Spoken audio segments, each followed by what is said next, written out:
abençoados com todas as sortes de bênçãos. Já estamos no melhor dia que o Pai nos preparou de antemão para que pudéssemos reinar em vida e vivermos em perfeita vitória. Romanos 5,17, Apocalipse 1,6. Essa é a vontade do Pai abençoado para a minha vida e para a tua vida, querido, que nós possamos viver em triunfo e em perfeita vitória. Essa é a vontade de Deus para nossas vidas. Abençoados, olha o tema da nossa fala nesse vídeo. Meu Deus do céu, é forte demais isso, querido. Olha o tema. O que era o dízimo do antigo pacto? Jesus da glória, é muito forte isso, abençoado. Eu gostaria de já desejar bem-vindos, aos novos inscritos e pedir para que você, que ainda não é inscrito, que você venha se inscrever no canal, deixar aí o seu joinha, os seus comentários, porque essa é a única forma, querido, de você estar ajudando ou contribuindo para que mais pessoas possam chegar a esse entendimento que você tem, que eu tenho, que é o entendimento da graça de Deus, o verdadeiro Evangelho de Jesus Cristo, que foi revelado a Paulo, querido, 2 Coríntios capítulo 12. Não são todos que têm essa revelação, querido, somente os filhos da livre. Então, se você é filho da livre, se você entende, querido, verdadeiramente qual é a boa, agradável e perfeita vontade de Deus para a tua vida, eu peço humildemente que você dê o seu joinha, se inscreva no canal e, se quiser compartilhar, enfim, deixar os seus comentários, você entendeu? Isso vai ajudar para que muitas outras pessoas, assim como eu e você, possam ser alcançadas pela graça de Deus. Abençoado, dito isto, querido, eu gostaria de fazer uma leitura com você dentro desse tema. É uma leitura bastante conhecida, você sabe, é o textuário da Bíblia. Eu poderia chamar o tema desse vídeo de dízimo, parte 2, porque eu já gravei um vídeo falando de dízimo, mas na verdade é um complemento, A verdade, querido, é que a palavra de Deus, ela é infinita. Quanto mais você busca informação, mais conhecimento você tem. E a gente vai, à medida do possível, transmitindo aquilo que o Espírito Santo vai fazendo a gente entender. Então, eu gostaria de chamar você para nós meditarmos em Malaquias 3. Esse é o texto áureo do sistema religioso. Malaquias capítulo 3, nós vamos ler, querido, a partir do versículo 8. Olha o que diz. Malaquias 3 e 8 diz assim: roubará o homem a Deus? Jesus da glória. Aqui nós já percebemos, querido, uma conotação complicada. Por quê? Porque nós sabemos, querido, que ninguém consegue roubar Deus. Deus, na sua onisciência, na sua infinita sabedoria, querido, na sua soberania, ele sabe de todas as coisas. Mas nós observamos aqui a força de expressão do escritor: roubará o homem a Deus? É uma pergunta. É claro que ninguém consegue roubar a Deus, ou seja, tudo está nu e transparente aos olhos de Deus, querido. É por isso que nós que estamos em graça, nós dizemos, querido, que esses pastores que estão aí hoje no sistema religioso, eles pensam que Deus não está vendo, mas Deus está vendo, Deus está contemplando tudo. Agora, por que Deus não faz nada? Essa é a pergunta que nos fazem, Por que Deus vê esses pastores roubando, adulterando, usando de má fé, enganando as pessoas, se escondendo atrás de uma falsa espiritualidade, uma falsa piedade, e Deus não faz nada? Eu tenho uma notícia, querido, um pouco desagradável para você. Deus, ele não faz nada e nem vai fazer nada, querido. Por que que Deus não faz nada e nem vai fazer nada? Porque Deus não tem nada a ver com religião, querido. Religião é coisa de homem, religião é invenção humana. Foi o homem que inventou a religião, querido. Deus aboliu o templo lá no antigo pacto. O templo foi abolido, querido. No ano 70, Deus permitiu que o general Tito invadisse Jerusalém, botasse fogo em Jerusalém, destruísse Jerusalém e destruísse o templo. Se Deus destruiu o templo, é porque Deus não queria mais templos, querido. Deus não queria mais judaísmo. Templo hoje sou eu e você, templo no singular. Igreja no singular. Templos no plural, querido, não existe mais. Deus aboliu. Atos 7:24 diz que templos não existe mais, querido. Deus não habita em templos. É singular, feito por mão de homens. Então é assim que funciona, querido. Então por que que Deus não faz nada? Por que que Deus não mata esses pastores? Por que que Deus não pune? A vontade de muitos é essa, né? Deus podia pôr um câncer, Deus podia fazer com que o carro dele batesse, o avião caísse. E isso pode acontecer, querido, mas por uma fatalidade. Não porque Deus vai fazer isso. Porque Deus não tem nada a ver, querido, com esse sistema religioso que está aí. Imagina, querido, você está andando pela rua, né? Vou fazer aqui uma analogia, né? Uma ilustração. Você vê uma briga de casal. Você tem alguma coisa a ver com aquela briga de casal? Não. Então você vai se envolver para quê, querido? Deixa que a polícia venha resolver aquilo, deixa que outra pessoa, menos você, que você não tem nada a ver com aquilo. Como que você vai se envolver com aquilo? Então Deus é a mesma coisa, querido. Se Deus não tem nada a ver com esse sistema religioso que está aí, Deus não se envolve, querido. Entendeu? Então os pastores, eles pintam e bordam mesmo, eles roubam, eles enganam, eles usam de má fé, eles torcem a palavra de Deus, sabe? Tem pregador aí que leva numa pregação só 10 a 15 mil reais, querido. Deus não faz nada e nem vai fazer. Por quê? Porque Deus não tem nada a ver, querido, com religião. De vez em quando você encontra aí uns abençoados que diz que Deus mandou ele abrir uma igreja. Isso é mentira, querido. Isso é obra da carne. Isso, querido, é engodo, é engano, é malícia, é maldade, querido. É ganância, querido. É querer enganar as pessoas que não têm conhecimento nem informação, porque Deus não manda ninguém abrir igreja. Deus não tem nada, querido, com o sistema religioso. Deus não tem nada a ver. Aí tem um abençoado outro que diz assim, mas eu sou abençoado lá. Querido, você é abençoado lá no sistema religioso, querido, não porque você frequenta o sistema religioso.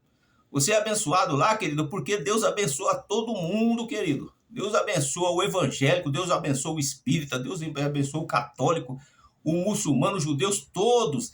A bênção de Deus, querido, ela vem para todos, querido. Deus não faz acepção de pessoas, querido. Então você não é abençoado porque você está debaixo de um sistema religioso, não, querido. Deus, ele nos vê, querido, em espírito. Deus não nos vê em carne, querido. Então Deus vai te abençoar, assim como me abençoou muito tempo lá no sistema religioso. Eu passei 30 anos dentro do sistema religioso e dentro do sistema religioso eu fui muito abençoado por Deus. Porque Deus não nos vê em carne, querido.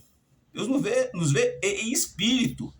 E a religião é obra da carne, querido. O que você vê mais na religião é carnalidade, é ambição, é ganância, é toma lá da cá, querido. É pessoas em busca de poder, pessoas querendo agradar pastor, pastor querendo agradar pastor presidente querendo agradar pastor de convenção, e assim vai, querido.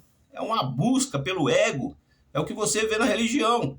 Agora, o fato de você ser abençoado na religião, querido, não significa que Deus está concordando com você, querido. Que Deus está concordando com a religião. Deus nunca teve ligação nenhuma com religião, querido. Aliás, no ministério de Jesus aqui na terra, nos dias da sua carne, o que mais Jesus combateu, querido, foi contra os religiosos. Se Jesus viesse hoje, querido, Jesus ia acabar com tudo isso que está implantado aí, querido, porque Deus é contra todo esse sistema religioso. Deus não tem nada a ver com religião. Então, olha o que diz aqui, querido, no versículo 8. Roubará o homem a Deus? Não tem como. Todavia, vós me roubais e dizeis, em que te roubamos? Nos dízimos e nas ofertas alçadas. Então, querido, veja que há uma força de expressão aqui do escritor, né? Na verdade, ninguém consegue roubar a Deus, mas ele estava falando aqui, querido, para o povo de Israel, a nação de Israel, querido. Todos nós sabemos que os dízimos, querido, ele servia para sustentar os levitas da casa de Israel, os sacerdotes. Aí você vê nos dias de hoje, querido, tem uns abençoados aí que porque canta na igreja, porque toca na igreja, diz que é levita, querido. Olha que engodo. Levita, querido, eram os descendentes da tribo de Levi, querido. Não tem como a pessoa dizer que é um levita da casa de Deus hoje, se ele não é da descendência de Levi, querido, da tribo de Levi. E outra coisa, querido, os levitas, querido, o trabalho que os levitas faziam na igreja não tem nada a ver com louvar, com tocar guitarra, tocar saxofone, nada disso, querido. O ministério deles era totalmente diferente, querido. Entendeu? Então você vê que o que? O sistema religioso, ele torce as coisas para causar encantamento nas pessoas, porque as pessoas gostam de encantamento. Então, olha o que aqui diz aqui, verso 9: com maldição sois amaldiçoados, porque me roubais a mim, vós e toda a nação. Então veja, querido, está bem claro aqui que o dízimo estava relacionado ou direcionado para a nação de Israel, querido. Não tem nada a ver conosco hoje, é puro antigo pacto, puro judaísmo. Eu costumo dizer, querido, se você é judeu,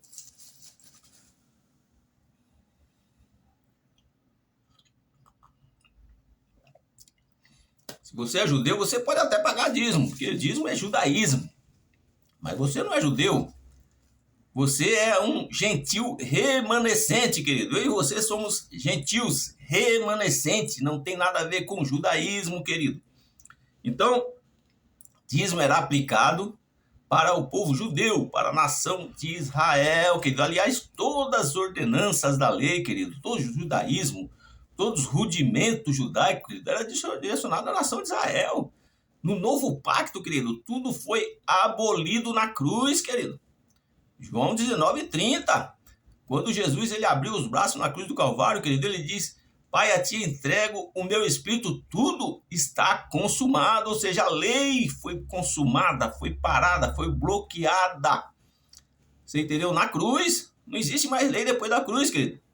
É claro que nós entendemos, querido, que depois da cruz, até o ano 70, houve um período transitório. Nós conhecemos essa história, onde o povo ainda continuou praticando o judaísmo. Por quê? Porque o templo estava em pé, querido. O templo só foi destruído, literalmente, no ano 70. Então, a partir do ano 70, querido, ficou estabelecido definitivamente, querido, a era, ou o pacto, né? Ou a nova aliança, né? Que foi a graça de Deus. Você entendeu? Então a lei ficou para trás, o judaísmo ficou para trás, dízimo ficou para trás, ceia ficou para trás, batismo ficou para trás. Tudo isso, querido, antigo pacto, judaísmo. E quando você traz isso para o novo pacto, duas situações. Primeiro, você está anulando o sacrifício de Cristo na cruz do Calvário. E segunda situação, querido, você está dizendo para Deus: Deus, eu não entendo nada dos teus planos. Não entendo nada dos teus projetos. Por quê, querido? Porque nós temos que entrar, querido, aí na soberania de Deus. O que é a soberania de Deus? Soberania de Deus, querido, é aquilo que ele estabeleceu, querido, antes da fundação do mundo, antes da fundação dos séculos, querido. É só você ler lá em Efésios 1:4. Tudo já foi estabelecido por Deus na sua infinita onisciência, querido, sabedoria, soberania. Ele estabeleceu tudo, querido, o que seria a lei, como foi, e o que seria a graça, como está sendo, o ministério da graça, querido, que não tem nada a ver com o judaísmo.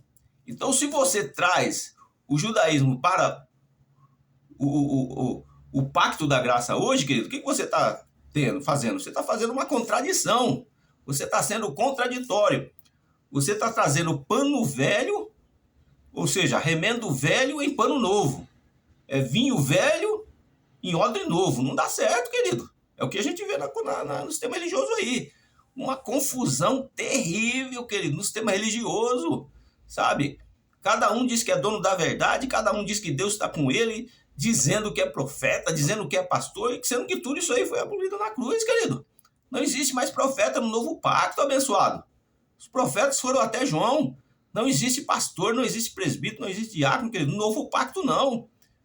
Quando Paulo falou isso, querido, Efésios 4:11, se não me falha a memória, e Deus, e ele, né, no caso, deu uns para pastores, outros para profetas, outros para evangelistas, enfim.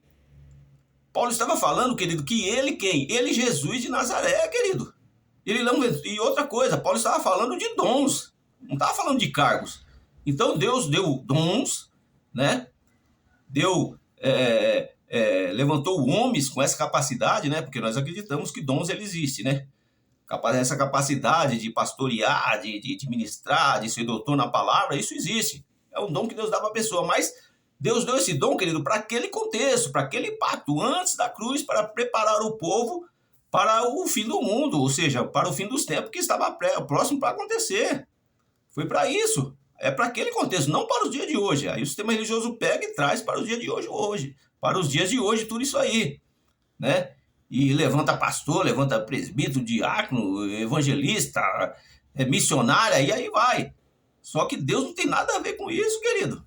Isso é uma interpretação equivocada, querido, da vontade de Deus. A vontade de Deus, né, foi que existissem essas pessoas, mas para aquele contexto, para aquele pacto. Então, tudo foi anulado na cruz, querido. No novo pacto não existe nada disso, querido. Nós vivemos debaixo nós vivemos hoje, querido, debaixo do domínio, do controle, né, do Cristo ressuscitado. Efésios, capítulo 4, versículo 5, querido. Um só Deus domina sobre nós. Nós não podemos dizer que estamos debaixo de um sistema religioso ou debaixo de uma ordenança de um homem. Não existe mais isso, querido. Quem tem poder sobre nossas vidas, quem é soberano sobre nossas vidas, é só Deus, querido, é o Cristo ressuscitado. Não existe, querido, ordenança, eu estou debaixo da cobertura do pastor tal, estou debaixo da cobertura da igreja tal. É mentira do Satanás isso, querido. Nós sabemos que Satanás significa opositor e acusador. É obra da carne, querido. Tudo é carnalidade, querido. O que você vê mais dentro do sistema religioso, querido, é obra da carne. É inveja, é cobiça, é ganância, é ambição, querido. Pessoas buscando o seu ego, pessoas buscando agradar ao pastor para conseguir um cargo, enfim, querido. Tudo é ego, querido. Tudo é ego, tudo é carnalidade, querido. Deus não tem nada a ver com religião. É por isso que Deus não faz nada. Deus não pune, querido. Deus não bota doença. De vez em quando você vê uns abençoados aí dizendo que Deus colocou um câncer. Mentira, querido. Deus não coloca câncer em ninguém, querido. Hoje nós vivemos no ministério da graça, gozo, paz e alegria no Espírito. Antigamente, querido, no antigo pacto, ministério de condenação e morte, Deus colocava assim enfermidades sobre as pessoas, Deus punia as pessoas. Por quê? Porque Deus agia, querido, dentro de um contexto que ele mesmo determinou antes da fundação do século. Agora, ele mesmo determinou antes da fundação do século que nesse contexto, querido, ele não agiria dessa forma. E é o que acontece. Por isso que esses pastores pintam e bordam aí, porque eles sabem, querido. Eles sabem que Deus hoje não pune mais. Por isso que eles fazem o que fazem, querido. É escândalo atrás de escândalo que você vê aí dentro do sistema. Eles sabem que Deus não pune mais, eles sabem que Deus não coloca mais enfermidade. Eles sabem que Jesus não vai voltar. Todos os pastores, presidentes sabem disso, querido. Não sabem esses pastores de periferia aqui, que são vítimas do sistema. Esses aí não sabem de nada, são vítimas do sistema.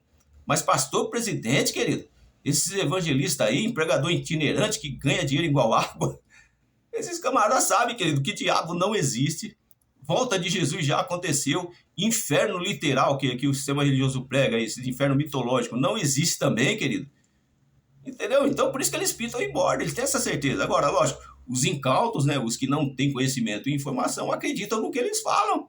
E nessa daí eles vão caminhando, ganhando dinheiro, né, tendo qualidade de vida, enfim, vivendo aí a vida que eles sempre quiseram viver. Você entendeu? Então, pessoal, nós precisamos entender isso. O povo de Deus, o eleito de Deus, precisa acordar para essa realidade, precisa conhecer o evangelho da graça de Deus para fugir, querido, dessas arapucas, para fugir desse sistema religioso, perverso e cruel.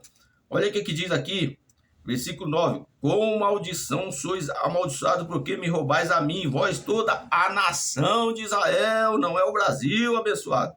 Versículo 10. Trazei todos os dias uma casa do tesouro. Casa do tesouro era onde? Era o templo de Jerusalém. Se o templo de Jerusalém foi destruído no ano 70, não existe mais casa de tesouro, concorda? Não tem mais dízimo.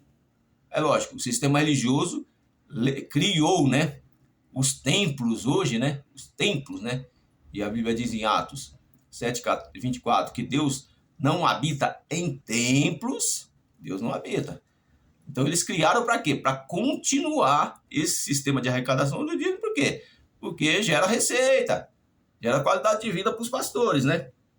Então olha o que diz aqui. Trazei todos os dízimos na casa do tesouro para que haja mantimento na minha casa, para que haja alimento, querido. Não é para que haja dinheiro. E depois fazei prova de mim, diz o Senhor dos Exércitos, se eu não vos abrir a janela do céu e não derramar sobre vós uma bênção tal, que dela vos advenha maior abastança. E por causa de vós repreenderei o devorador, para que não vos consuma o fruto da terra e a vide no campo. Não vos será estéril, diz o Senhor dos Exércitos. Então, duas situações aqui, querido. Primeiro, o templo foi destruído no ano 70, não existe mais templo. Se não existe mais templo, logo não existe mais dízimo. Segunda situação, querido. Dízimo naquele contexto, querido, era alimento. Aí tem uns abençoados que dizem assim, mas hoje não tem como trazer alimento. Como é que vai trazer tanto alimento assim? Não tem lugar para guardar tanto alimento. Aí, querido, é um outro questionamento, né? Então, primeiro que não era alimento. Então, aí alguém pode dizer, mas não tem como trazer alimento, tem que transformar isso em dinheiro. Tudo bem.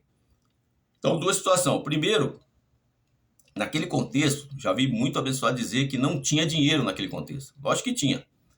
E está escrito aqui, querido, tinha dinheiro.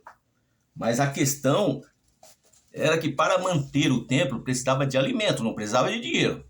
Você vai entender onde nós queremos chegar. Vamos ler lá em Eclesiastes 10:19. Olha o que diz lá. Eclesiastes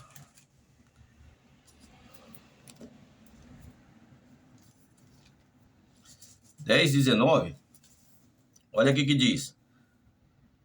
Para rir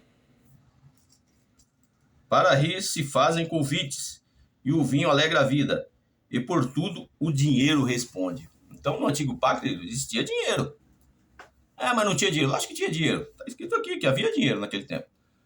Outro versículo que diz que tinha dinheiro é Isaías 55, versículo 1. Ó vós todos que tendes sede, vinde às águas, e vós que não tendes dinheiro, vinde comprar e comer, sim, vinde e comprar sem dinheiro e sem preço, vinho e leite. Então tinha dinheiro no Antigo Pacto, querido. Assim como existe dinheiro hoje. Mas nós não vamos entrar nessa questão. Se você fosse querer ser fiel ao dízimo, tinha que ser alimento, né? Aí alguém pode dizer, mas não tem como, porque dízimo é dinheiro. Não. Dízimo não é dinheiro, dízimo é alimento. E naquela época lá, mesmo tendo dinheiro, Deus queria que mandasse alimento. Você entendeu? Para subir a necessidade do povo, por quê? Porque a questão mesmo é da corrupção, querido, porque dinheiro corrompe. O fato é esse. Por que esses pastores aí se corrompem? Dinheiro, querido, se não fosse dinheiro, não se corrompia.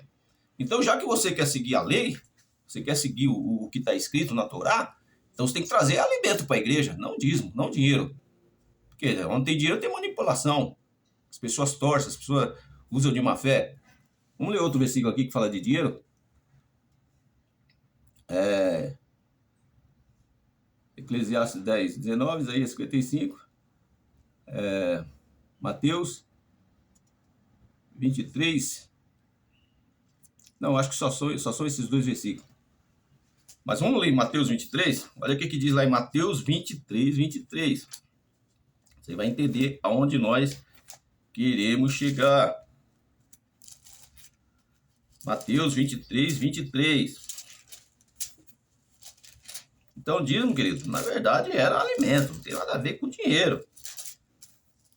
Mateus 23, o que diz?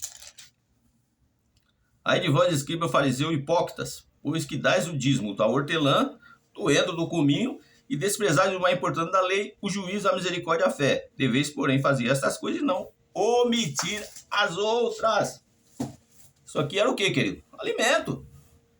Aí você pode dizer, mas Jesus falou de dízimo no novo pacto.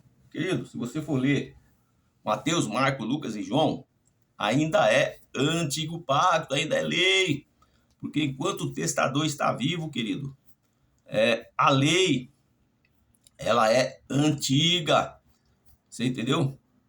Mateus, Marcos, Lucas e João só passou a ser Novo Testamento, querido, depois da morte de Jesus. Se você ler lá em Hebreus, capítulo 9, 17, fala sobre isso, querido. Enquanto o testador está vivo, querido, o testamento é antigo. Então, Mateus, Marcos, Lucas e João é Antigo Testamento ainda. Então, o povo trazia o quê?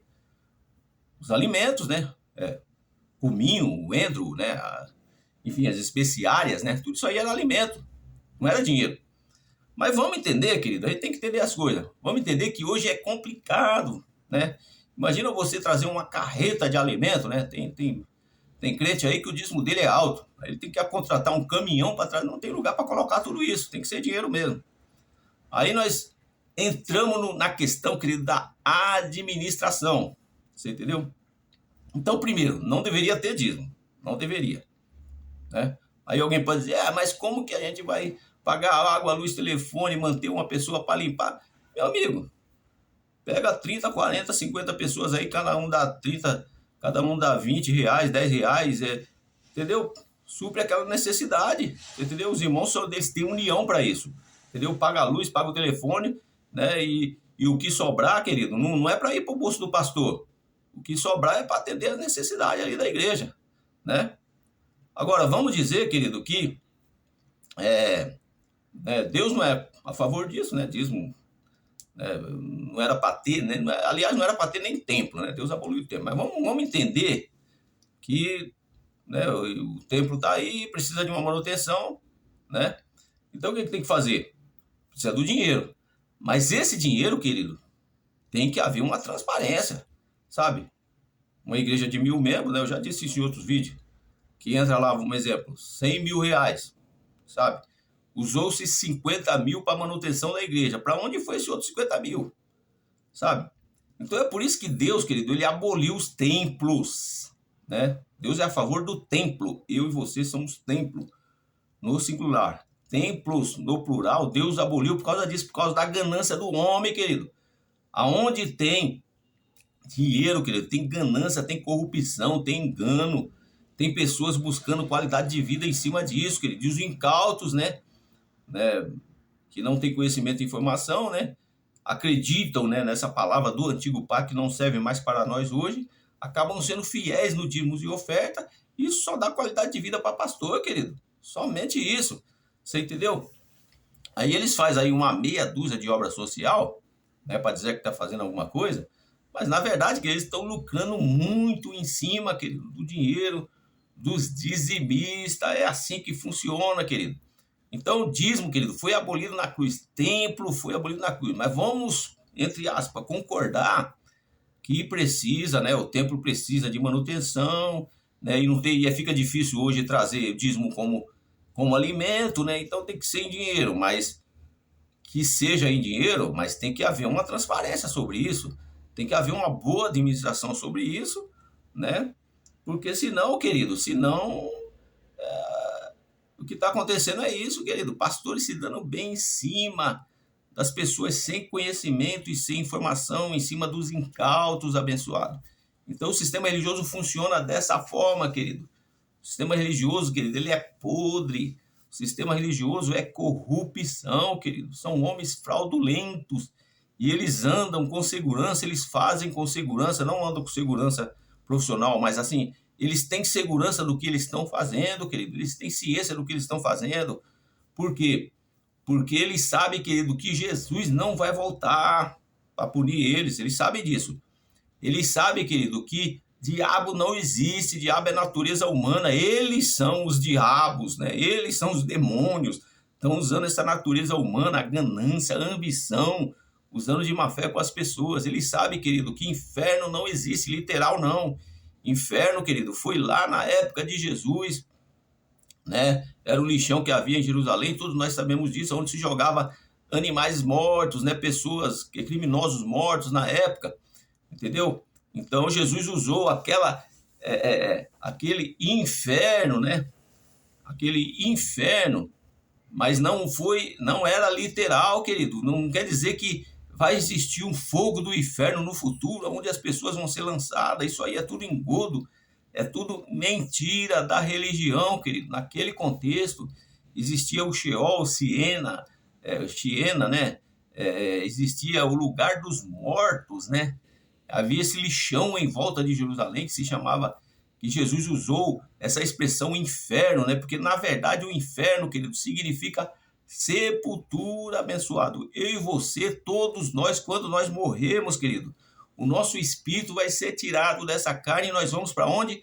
Vamos para o inferno. Mateus 10:28, o próprio Jesus falou isso, querido.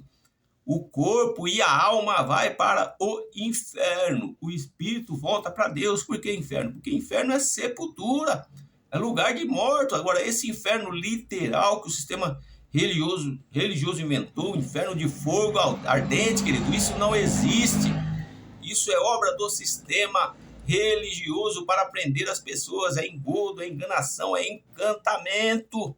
Assim como esse diabo, querido, literal, né? Esse diabo como ser existencial também não existe, querido. Diabo é obra da carne. A Bíblia chama de diabo obra da carne, lei de Moisés e pecado. Isso é diabo, querido, natureza humana. O que você vê mais dentro das igrejas são pessoas cheias do diabo, querido, cheias de ganância, cheias de inveja, cheias de competição, toma lá da cá, cheia de botar terror nas pessoas, medo nas pessoas, oprimir os incautos, querido. Ganância, soberba, busca do ego, busca do poder, é o que você vê dentro do sistema religioso. Abençoado, esse vídeo está ficando já um pouco longo e eu vou encerrar ele por aqui.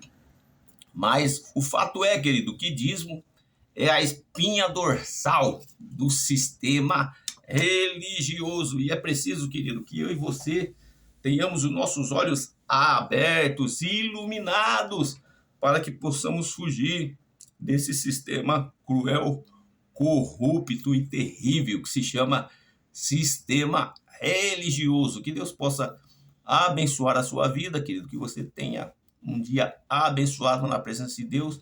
Eu quero aproveitar e pedir para você que ainda não é inscrito no canal, que você venha se inscrever no canal, deixe o seu joinha, o seu comentário, para que mais pessoas possam ser alcançadas pelo evangelho genuíno de Jesus Cristo, que foi revelado a Paulo, segundo os Coríntios capítulo 12. Deus abençoe a tua vida.